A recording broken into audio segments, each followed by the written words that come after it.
और आज इस वीडियो में जो है अपन बात करेंगे यहाँ पे टीटीई का लेवल 3 का सीसीटीसी के लिए जो नोटिफिकेशन निकलता है वो किस टाइप से निकलता है, उसमें कौन कौन से एलिजिबल होते हैं, क्या उसको पेपर का पीडीएफ भेज दूंगा, आप वहां से जाके पेपर का एनालिसिस कर सकते हो। आप सभी को बता देना चाहता हूँ कि एलडीसीई का जो एग्ज़ाम होता है, डिपार्टमेंटल एग्ज़ाम, वो आपके डिवीज़न वाइज निकलता है, यानी अलग अलग कोटा जो होता है इसी के अकॉर्डिंग यहाँ पे डिपेंड किया जाता है कि इसमें किस किस को एलिजिबल माना जाएगा। बाकी इसके बाद में आपकी जो मेरिट बनेगी वो बनेगी आपकी जो लिखित परीक्षा होगी और सर्विस रिकॉर्ड की, जिसको सीआर बोल दे जाते हैं या एपीआर। हेलो दोस्तों, कैसे हैं आप सभी लोग? आई होप आप सभी बहुत बढ़िया होंगे। मैं के आर सैनी, के आर एजुकेशन पे आप सभी का स्वागत करता हूं। दोस्तों, आज इस वीडियो में अपन बात करेंगे ग्रुप डी से अपन टीटी कैसे बन सकते हैं बहुत जल्दी कम समय में, और कौन कौन से लोग जो है एलिजिबल होंगे, इसमें किस किस टाइप के डिपार्टमेंटल एग्जाम होते हैं। जीडीसी और एलडीसी दो टाइप के एग्जाम होते हैं, उसके बारे में मैंने पहले भी बता चुका हूँ। उसका लिंक मैं आपको डिस्क्रिप्शन दे दूंगा, आप वहां से जाके देख सकते हैं डिटेल से कि कौन से एग्जाम में जीडीसी में कौन कौन से एलिजिबल होते हैं, एलडीसी के एग्जाम में कौन कौन से एलिजिबल होते हैं। और आज इस वीडियो में जो है अपन बात करेंगे यहाँ पे टीटीई का लेवल 3 का सीसीटीसी के लिए जो नोटिफिकेशन निकलता है वो किस टाइप से निकलता है, उसमें कौन कौन से एलिजिबल होते हैं, क्या उसमें ट्रैफिक और ऑपरेटिंग के अलावा भी दूसरी जॉब वाले, जैसा कि आप सभी को पता है ग्रुप डी में कई टाइप की जॉब है, तो यहाँ पे पॉइंट्समैन जैसा कि ट्रैफिक और आपके ऑपरेटिंग के अलावा भी कई सारे डिपार्टमेंट्स ऐसे हैं जो आपके एलडीसी का एग्जाम दे सकते हैं। सभी डिपार्टमेंट नहीं दे सकते, लेकिन कुछ कभी कभी वैकेंसी आती है, उसमें वहाँ पे पात्रता के अंदर दिया जाता है कि ये लोग भी इसमें पात्र होंगे। तो आज अपन एक आपको नोटिफिकेशन दिखाऊंगा, ज़्यादा पुराना नहीं है, ये आपके 2022 का ही है। इसका एग्ज़ाम भी जो लगा था वो जुलाई 2022 में लगा था। इसका पेपर भी मैं आप सभी लोगों को दिखाऊंगा, और पेपर आपको मैं टेलीग्राम ग्रुप में सेंड भी कर दूंगा। तो आप सभी लोग जो भी अभी टेलीग्राम ग्रुप अभी तक अपना ज्वाइन नहीं किया हो वो आप ज्वाइन कर लो। वहाँ पे मैं आपको पेपर का पीडीएफ भेज दूंगा, आप वहाँ से जाके पेपर का एनालिसिस कर सकते हो कि उसमें किस टाइप के क्वेश्चन आते हैं, सारा कुछ डिटेल से आप उसमें देख सकते हो। और दोस्तों, यहाँ पे जो है अगर आप टीटी का एग्जाम दे रहे हो डिपार्टमेंटल, तो एलडीसी का मैं बात कर रहा हूँ, तो उसमें आपके टीटी के ही क्वेश्चन ज़्यादा आएंगे, टीटी से रिलेटेड, उसकी जॉब प्रोफाइल से रिलेटेड, उसकी ड्यूटी से रिलेटेड, उसकी जो भी ड्यूटी बनती है उसके रिलेटेड जो है क्वेश्चन वहाँ पे आएंगे ज़्यादा। अगर आप एलडीसी के अंदर स्टेशन मास्टर का एग्जाम दे रहे हो तो स्टेशन मास्टर से रिलेटेड आपके कुछ क्वेश्चन पूछे जाएंगे, और 10% क्वेश्चन जो है हिंदी भाषा के आपके एलडीसी के हर पेपर में रहेंगे। वो ऑप्शनल रहेंगे, वैकल्पिक रहेंगे, आप उनको कर भी सकते हो, छोड़ भी सकते हो। वो कैसे रहेंगे वैकल्पिक, उनके भी अपन अभी बात करेंगे। इसके बाद में अगर गुड्स गार्ड का दे रहे हो तो एलडीसी के अंदर, तो गुड्स गार्ड के अंदर आपके गुड्स गार्ड का पेपर ही आएगा। और मैंने पिछला अभी रिसेंटली एक वीडियो बनाया था गुड्स गार्ड के पेपर के ऊपर एलडीसी के, और पेपर मैंने डाला भी था टेलीग्राम ग्रुप में। जो भी लोगों ने अभी तक टेलीग्राम ग्रुप ज्वाइन नहीं किया है वो टेलीग्राम ग्रुप जरूर ज्वाइन कर ले, वहाँ बहुत सारे सिलेक्टेड स्टेशन मास्टर ऑलरेडी जुड़े हुए हैं। तो अब दोस्तों, आप सभी के सामने जो है नोटिफिकेशन दिखा रहा हूँ मैं आपको। तो दोस्तों, आपको जो है स्क्रीन पे एक नोटिफिकेशन दिख रहा होगा, ये एलडीसीई का जो एग्ज़ाम था सीसीटीसी का लेवल 3 का, उसका नोटिफिकेशन है। और आप सभी को बता देना चाहता हूँ कि एलडीसीई का जो एग्ज़ाम होता है डिपार्टमेंटल एग्ज़ाम, वो आपके डिवीज़न वाइज निकलता है, यानी अलग अलग डिवीज़न की अलग अलग वैकेंसी आती है एलडीसीई की। जबकि जीडीसीई की जो वैकेंसी आती है वो आपके जोनल वाइज आती है, अलग अलग जोन की अलग अलग आती है, डिवीज़न वाइज वो नहीं आती है। वो सारे जो डिवीज़न, जो भी डिवीज़न किसी एक जोन के अंतर्गत आते हैं उनका जीडीसी का एग्ज़ाम एक ही लगता है, जबकि एलडीसी का यहाँ पे सभी का अलग अलग हो जाएगा। अब देख लेते हैं अपन इसका जो नोटिफिकेशन है इसके अंदर क्या क्या पात्रता मांगी गई थी, सारा कुछ अपन इसमें देखेंगे, कितनी पोस्टें थी। तो देखो, ये जो है उत्तर पश्चिम रेलवे का है, और 5/10/2021 को ये नोटिफिकेशन आउट हुआ था। पत्रांक संख्या इसकी ये हो गई है। इस सब्जेक्ट इसका हो गया है यहाँ पे सीसीटीसी की जो थी पोस्ट, उसका हो गया। और ये रैंकर कोटा जो होता है 16.67% है इसका। किसी का यहाँ पे 15% होता है, किसी का 30% होता है, किसी का 25% होता है। तो ये कोटा जो होता है इसी के अकॉर्डिंग यहाँ पे डिपेंड किया जाता है कि इसमें किस किस को एलिजिबल माना जाएगा। बाकी हमेशा एलडीसी के एग्ज़ाम में आपके ट्रैफिक और ऑपरेटिंग, ये दोनों जो इसमें जो भी आएंगे ग्रुप डी के कर्मचारी, वो हमेशा एलिजिबल रहेंगे एलडीसी का एग्ज़ाम देने के लिए। बाकी फिर किसी किसी के वैकेंसी के अंदर यहाँ पे सफाई वालों को इंक्लूड कर लेते हैं, या अलग अलग पोस्टों को यहाँ पे इंक्लूड कर लेते हैं। जबकि इंजीनियरिंग गैंगमैन वालों को कभी भी इसमें इंक्लूड नहीं किया जाता है, उनको एलडीसी एग्ज़ाम के लिए कभी भी एलिजिबल नहीं माना जाता है। तो इसमें देख लेते हैं इसमें किस किस को एलिजिबल माना गया था। और अब जो है अपन देखते हैं, बीकानेर डिवीजन की ये हो गई है, और इसमें आपको जो है वैकेंसीज दिख रही होगी। टोटल वैकेंसीज जो है यहाँ पे 7 वैकेंसीज दिख रही है, जिसमें आपके जनरल की जो है 6 पोस्टें हैं, अनुसूचित जाति की 1 है, अनुसूचित जनजाति की कोई पोस्ट यहाँ पे नहीं है। दोस्तों ये हो गई है अपने टोटल रिक्ति यहाँ पे 7 हो गई है, जिनमें 6 जनरल की है, 1 अनुसूचित जाति की है। इसके बाद में अपन देख लेते हैं पात्रता की शर्तें, इसमें एलिजिबल होने के लिए क्या क्या कंडीशन रखी गई है। तो देखो यहाँ पे यातायात व वाणिज्य विभाग में पे मैट्रिक्स लेवल 1 में कार्यरत कर्मचारी तथा पे मैट्रिक्स लेवल 2 में कार्यरत कर्मचारी एवं मुख्यालय के संदर्भित पत्रानुसार यातायात विभाग के ग्रुप सी के निर्धारित पात्रता रखने वाले सभी इच्छुक कांटे वाला ए, यानी कांटे वाला जो बोलते हैं दोस्तों वो बोलते हैं पॉइंट्समैन को, वह बै केबिन मैन, यानी ए और बे का मतलब है जब पॉइंट्समैन ये बी होते हैं, यानी इनिशियल जब लगते हैं 1800 ग्रेड में, और इनका जब प्रमोशन होके लेवल 2 में आ जाते हैं तो इनको कांटे वाला ए बोलने लग जाते हैं या ए बोलने लग जाते हैं। Cabin man, traffic gateman grade pay 1800 व 1900 पे मैट्रिक्स लेवल 1 एवं 2 तथा सफाई वाला भी सभी विभागों के कर्मचारियों को निम्नलिखित योग्यता रखते हैं आवेदन करने के लिए पात्र है। देख लो दोस्तों यहाँ पे आपके सफाई वालों को भी यहाँ पे लिया गया है, इंक्लूड कर लिया गया।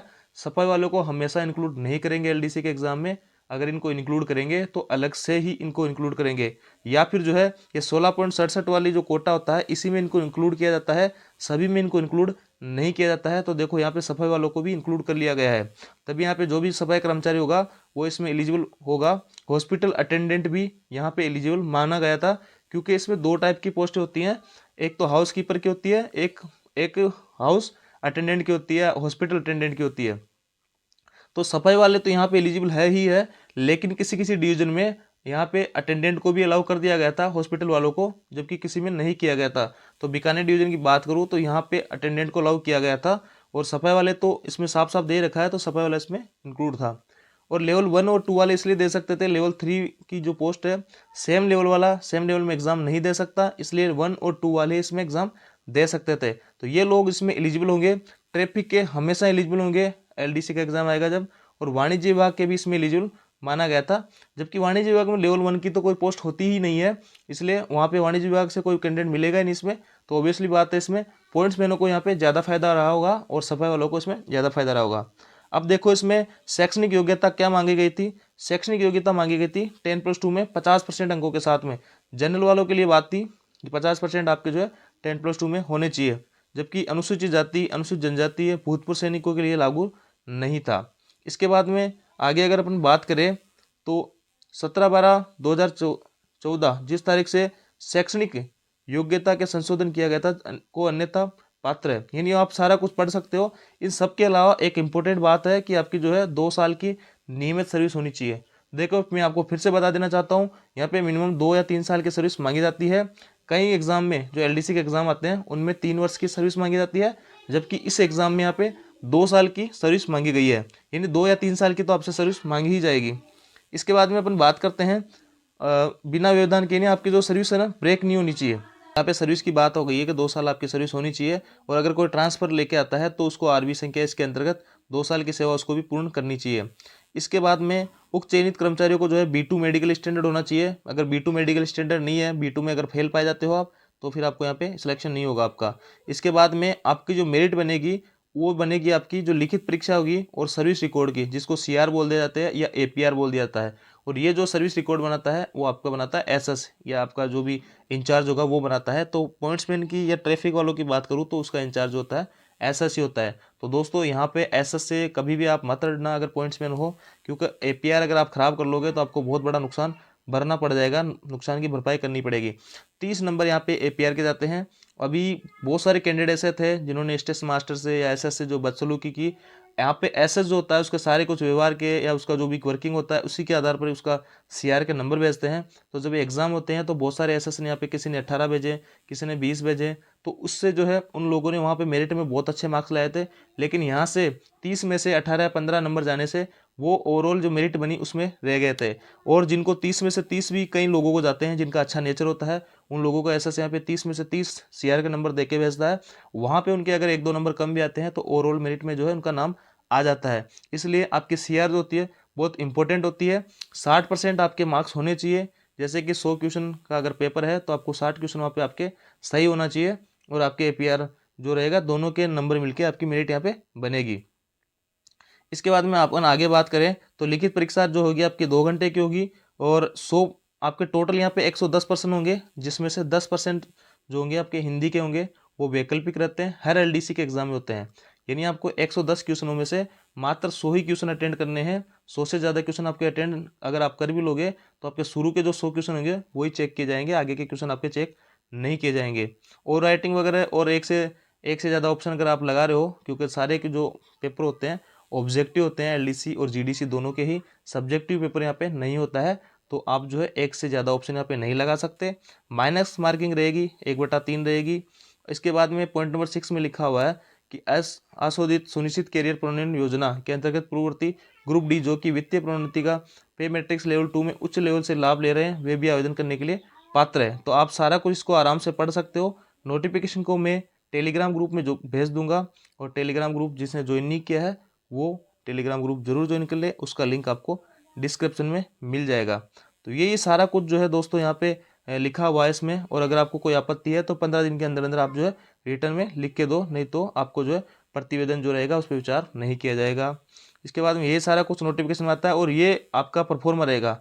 इससे परफॉर्मे में आपको आवेदन करना होगा, आपका नाम वगैरह सारा कुछ लिखना होगा, किस स्टेशन पोस्टिंग है आपकी, शैक्षणिक योग्यता क्या है, आवेदन करने की तिथि क्या है, सारा कुछ हस्ताक्षर वगैरह करके। और आपका जो भी क्लर्क रहेगा, आपसे डायरेक्ट जो है आवेदन नहीं लिया जाएगा डीआरएम ऑफिस में, आपका जो क्लर्क रहेगा वो लेके जाएगा यहाँ पे, आपका सारा कुछ देखेगा, वेरीफाई करेगा। क्लर्क की जिम्मेदारी होगी कि आपने सारा कुछ सही सही भरा है या नहीं भरा, वो चेक करेगा, उसके बाद में वो वहाँ पे जमा करा देगा। तो इस प्रकार इसकी वैकेंसी आती रहती है दोस्तों। आप अगर आप पॉइंट्समैन वगैरह बनते हो, ट्रैफिक के अंदर आते हो, तो आपके एलडीसी से प्रमोशन होने के बहुत ज़्यादा चांसेस हो जाते हैं। अब दोस्तों आपको जो है मैं पेपर दिखा रहा हूँ यहाँ पे, ये सीसीटीसी का जो पेपर लगा था उसकी अपन बात करते हैं। ये दोस्तों पेपर है सीसीटीसी का, जिसकी अपन जो नोटिफिकेशन अभी अपन ने चर्चा की थी, और 16/7/2022 को इसका एग्ज़ाम हुआ था। लगभग 6-7 महीने इसमें लग गए थे। और इसमें टोटल क्वेश्चन मैंने आपको बताया था 110 होते हैं, और 100 अंक का होगा पेपर आपका, 2 घंटे का टाइम रहेगा। इसमें सारे कुछ आपको इंस्ट्रक्शन दिए रहेंगे। 1/3 आपकी माइनस मार्किंग रहेगी। 100 क्वेश्चन ही आपको अटेंड करना है, 110 सारे क्वेश्चन आपको अटेंड नहीं करना है। अगर आप कर भी रहे हो तो आपको शुरू के जो 100 क्वेश्चन है वो यहाँ पे जांचे जाएंगे। कटिंग संशोधन, एक से अधिक उत्तर देने पे आपका जो है वो उत्तर गलत मान लिया जाएगा और आपको 0 अंक दिया जाएगा। ये सारे कुछ इंस्ट्रक्शन जो अपने जनरल एग्जाम में होते हैं वो सारे इंस्ट्रक्शन यहाँ पे दिए गए होते हैं। अब दोस्तों चूंकि ये जो पेपर है आपके सीसीटीसी का है, इसलिए सीसीटीसी से रिलेटेड आपके इसमें क्वेश्चन पूछे जाएंगे। अगर आप गुड्स गार्ड का पेपर होता तो गुड्स गार्ड के पूछे जाते हैं, स्टेशन मास्टर का होता तो स्टेशन मास्टर के ज़्यादा क्वेश्चन इसमें पूछा जाता। तो देखो सबसे पहला ही क्वेश्चन जो है आपके ये है, आपके संविधान की 8वीं अनुसूची में अभी तक सम्मिलित कुल भाषाएं कितनी है। तो यहाँ पे आप इसका क्वेश्चन आपकी जीके में भी पढ़ा होगा। अभी तक जो है यहाँ पे टोटल 22 भाषाएं इसमें शामिल कर ली गई है। महिला सुरक्षा के लिए टोल फ्री नंबर क्या है वो आप देख लीजिए, 182। इसके बाद में रोशन लाइलेशन मार्ग रेलवे के किस धारा में दिए गए हैं। रेल हिंदी सलाहकार, यानी जो हिंदी के क्वेश्चन मैंने आपको बताया था 10 क्वेश्चन वो यहाँ पे पूछे गए हैं, और बहुत इजी क्वेश्चन है। विद इन 4-5 पन्नों की या 10 पन्नों की पीडीएफ आती है हिंदी की, वो आप पढ़ लोगे तो 10 के 10 क्वेश्चन आप यहाँ पे कर सकते हो। इसके बाद में देखो ये जो क्वेश्चन है, माल गोदाम पर 24 घंटे कार्य करने की अनुमति किसके द्वारा प्रदान की जाती है। और भी इस टाइप के अलग अलग क्वेश्चन रहेंगे जो आपको, इनके जो नोट्स रहेंगे वो आपको मिल जाएंगे जिस भी स्टेशन पर आपकी पोस्टिंग होगी, क्योंकि हर स्टेशन के पॉइंट्समैन वगैरह इनकी तैयारी वगैरह करते रहते हैं, या आपके सीनियर्स वगैरह जो होंगे आप उनसे भी पढ़ने का जो मैटर होता है पीडीएफ का, सॉफ्ट कॉपी हार्ड कॉपी जो भी आपको वहाँ से मिल जाएगी, वहाँ से आप पढ़ाई कर सकते हो इनकी। और देखो यहाँ पे सारे कुछ वही गुड्स से रिलेटेड है, क्योंकि गुड्स से रिलेटेड है, बुकिंग से रिलेटेड क्वेश्चन आएंगे, क्योंकि सीसीटीसी के अंदर आपके 5 टाइप की पोस्ट आती है। वो होती है आपकी, पहली होती है बुकिंग हो गई, दूसरी हो गई गुड्स की हो गई, तीसरी आपकी टीसी की हो गई, चौथी आपकी पार्सल की हो गई, और पांचवी आपकी रिजर्वेशन की होगी। तो इन पांचों फील्ड से जो क्वेश्चन बनते हैं वही क्वेश्चन आपके इसमें आएंगे, वही जनरल क्वेश्चन रहेंगे। सारे कुछ आप आराम से इन क्वेश्चनों को हैंडल कर सकते हो, बहुत ज़्यादा लंबा चौड़ा इनका सिलेबस नहीं होता है। तो दोस्तों आई होप ये जो वीडियो है आप लोगों के लिए बहुत ज़्यादा हेल्पफुल रहा होगा। वीडियो अगर आपको अच्छा लगा हो तो चैनल को लाइक शेयर एंड सब्सक्राइब करें। साथ ही दोस्तों मैं यहाँ पे समय समय पर जब भी वैकेंसी आएगी तो आपको बताऊंगा उसमें कौन कौन से एलिजिबल रहेंगे। जीडीसी का पेपर भी मैं आपको जल्दी ही दिखाने वाला हूँ, क्योंकि जीडीसी का पेपर जो होता है आजकल ऑनलाइन होने लग गया है, इसलिए वो मेरे को मिल नहीं पा रहा। बाकी आपको जो है एलडीसी के मैं बहुत सारे पेपर यहाँ पे आपको भेजूंगा 1 बाय 1। सेंट मास्टर का भी मैं मेरे पास पेपर रखा हुआ है, वो भी मैं ग्रुप में भेज दूंगा। आप वहाँ जाके इसका एनालिसिस कर सकते हो, आपको बहुत ही ज़्यादा हेल्पफुल रहेगा। अगर आपका सपना है किसी का एनटीपीसी में किसी नंबरों से चूक गया है सीसीटीसी बनने से, तो उनके पास में सुनहरा अवसर है, ग्रुप डी से वो सीसीटीसी बन सकते हैं। और इनमें आपके टीटी तक बनने का जो सपना है वो मैं आपको पूरा करूंगा। दोस्तों आप जो है चैनल के साथ जरूर ज्वाइन कीजिए, वहाँ पे आपको सारी कुछ गाइडेंस मिलेगी। तो आप जो है ज़्यादा से ज़्यादा लोगों के पास में इस वीडियो को शेयर करना। Thank you.